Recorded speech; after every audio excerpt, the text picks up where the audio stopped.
Salut à tous, j'espère que vous allez bien. Voilà, j'ai décidé de réaliser cette vidéo sur Shopify et surtout pourquoi aujourd'hui choisir le CMS Shopify plutôt qu'un autre finalement. Et voilà, donc pour toutes les personnes qui se lancent dans le e-commerce ou pour toutes les personnes qui sont déjà sur un CMS e-commerce et qui ont cette petite envie d'aller migrer leur boutique vers Shopify, j'avais envie donc de vous expliquer pourquoi moi j'ai choisi de mon côté de basculer la plupart de mes boutiques sur Shopify et de créer les nouvelles sur ce CMS. Alors, tout d'abord, Shopify est arrivé, existe depuis un certain moment déjà, mais voilà, il y a un gros engouement en ce moment sur ce CMS. Pourquoi? Tout simplement parce que grâce au dropshipping notamment et les réseaux sociaux. Pourquoi? Parce que Shopify a une bonne expérience utilisateur, parce que la boutique est facilement mise en place. Donc pour toutes les personnes qui ne codent pas ou qui ont un petit budget peuvent rapidement créer une boutique en ligne avec ce CMS. Ils peuvent rapidement créer leur nom de domaine et le relier à celui-ci. Et surtout, ils peuvent rapidement mettre en place les produits grâce notamment à des apps dont je ne citerai pas le nom, via AliExpress et d'autres boutiques de dropshipping. Voilà, toute cette mise en place fait qu'aujourd'hui, les gens se dirigent vers ce CMS. Mais il n'y a pas que cette raison. Pour moi, l'expérience utilisateur sur Shopify, elle est certainement la meilleure de tous les CMS qui existent aujourd'hui, à part si on fait des développements poussés pour l'optimisation et encore parce que j'en ai fait pas mal moi sur PrestaShop et c'est vrai que j'ai trouvé l'expérience utilisateur sur Shopify juste incroyable. Bien sûr, voilà, j'ai fini par créer mon thème qui est Fastlane pour justement optimiser encore davantage le contenu, les pages de ma boutique qui est sur le CMS Shopify. Mais voilà, déjà dès le début, on voit qu'il y a une certaine fluidité qu'il n'y a pas chez les concurrents.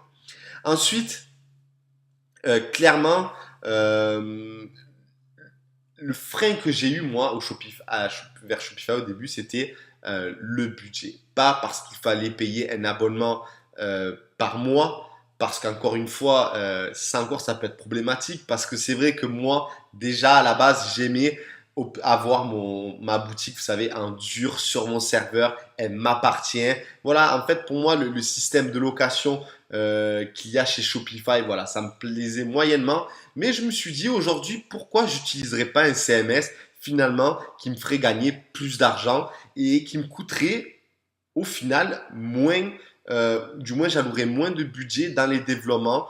Donc finalement, j'ai pris parti pour Shopify et j'ai clairement fait la bascule vers ce CMS.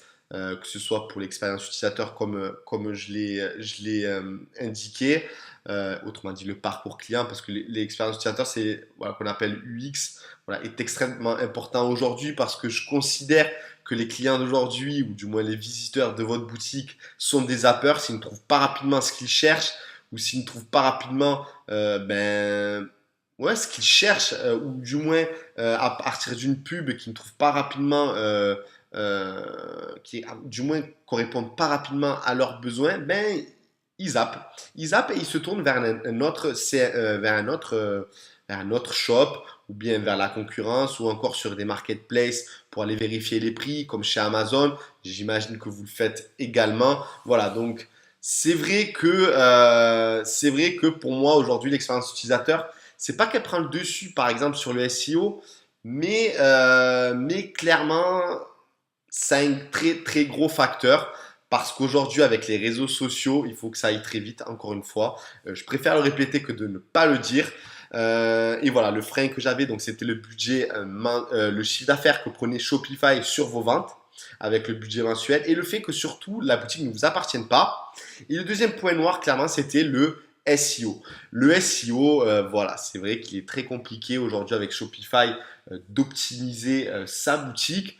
Pourquoi? À cause de l'arborescence, d'une part. Voilà, c'est très compliqué. On est obligé de garder les URL slash page, etc.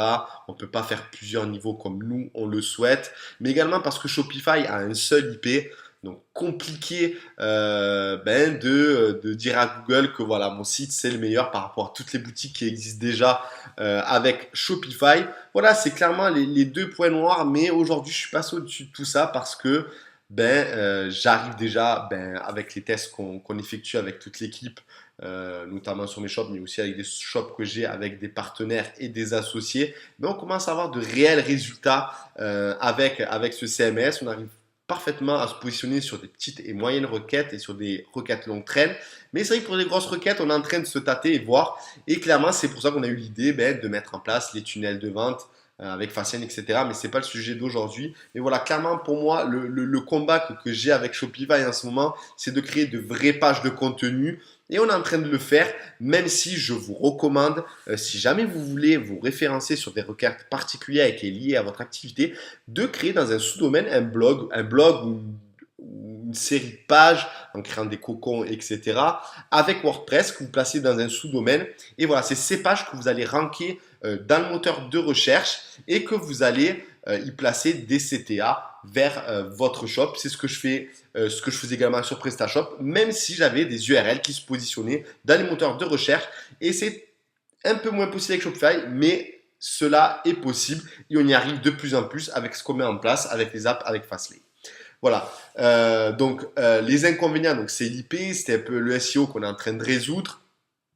Il y avait également le fait du pourcentage, je vous en ai parlé. Mais après, voilà, clairement, pour moi, qui est e-commerçant depuis 2010 et qui utilise le CMS PrestaShop depuis 2010 jusqu'à 2015-2016, vraiment, vous savez, quand on commence à créer une boutique en ligne, qu'on commence à vouloir des éléments à gauche, à droite, à vouloir des petits détails ou avoir des développements un peu poussés pour arriver à faire telle ou telle chose, le budget augmente très facilement. Et avec PrestaShop, croyez-moi que j'ai alloué beaucoup de budget pour l'optimisation des boutiques que j'ai avec ce CMS, contrairement à Shopify.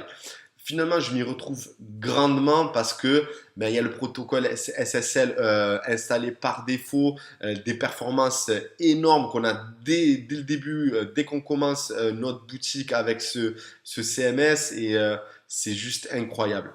Donc voilà, donc je vous recommande aujourd'hui en 2018 de,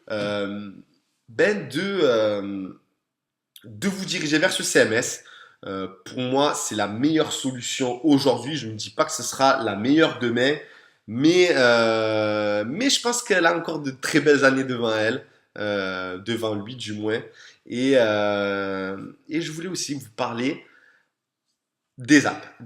Pourquoi? Parce qu'au début, lorsque j'ai créé le thème Fastlane, voilà, j'ai essayé d'intégrer des apps directement dans le thème, en sachant que bien sûr il y a des limites. Sinon, le thème et les apps n'existeraient pas. Il n'y aurait pas ce fossé entre les deux. Voilà, il y a certaines apps que j'ai intégrées dans le thème directement parce que je le pouvais, et d'autres qu'on ne pouvait pas. Mais lorsque je vois des boutiques, que ce soit du drop, parce que le drop évolue également, et de plus en plus, il y a l'évolution entre le drop créer sa marque et faire du stock après chez Amazon FBA ou peu importe. Et c'est vrai que je retrouve dans pas mal de petits dropshippers.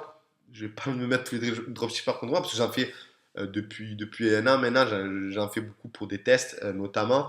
C'est vrai qu'il y a une exagération d'app. C'est-à-dire que dès qu'on rentre dans la boutique, il y a des pop-up qui s'affichent, des phrases marketing, pop, pop. Et pour moi, ça nuit clairement au parcours utilisateur et je trouve ça regrettable pour toutes les personnes qui en abusent. Pour moi, les apps, vous pouvez les considérer comme des accessoires. Autrement dit, voilà, vous mettez un joli ensemble et vous allez prendre par exemple un bracelet pour les femmes, un sac à main, peut-être un collier à cou, peu importe, et des bouts d'oreilles. Voilà, il faut faire pour qu'il y ait quelque chose d'uniforme et de plaisant, que ce soit clair et lisible, et voilà quoi. Et qu'il n'y a rien qui vient perturber la navigation. C'est pareil c'est exactement pareil. Il faut associer ça les apps avec des accessoires. Si vous en mettez trop, c'est too much, ça plaît pas. Voilà. Donc clairement, n'en abusez pas trop, mais utilisez celles dont on a vraiment besoin. Et clairement, certaines apps font vraiment la différence. dans le marketing, hein, notamment avec les réseaux sociaux, le remarketing, l'emailing et tout ça et tout ça. Je ne vais pas vous apprendre. D'ailleurs, je ferai d'autres vidéos à ce sujet. Mais voilà, j'espère pour toutes les personnes qui sont sur PrestaShop, sur Magento ou sur d'autres CMS, peut-être des CMS maison e-commerce, j'ai déjà tenté l'aventure. Vous pouvez déjà vous faire une idée sur les pour et les contre. Moi, j'ai pris parti de Shopify sur 70-80% de mes boutiques en ligne. J'en ai gardé pas mal sur PrestaShop pour garder le référent, toutes les pages positionnées. J'avais pas envie de foutre. J'ai pas pris le risque. Voilà, j'en ai pris pour certaines où il y avait pas trop de soucis. Mais voilà, clairement, j'ai fait mon choix. Maintenant, vous pouvez très bien. J'espère que j'ai apporté des informations qui vous aideront à faire le bon choix.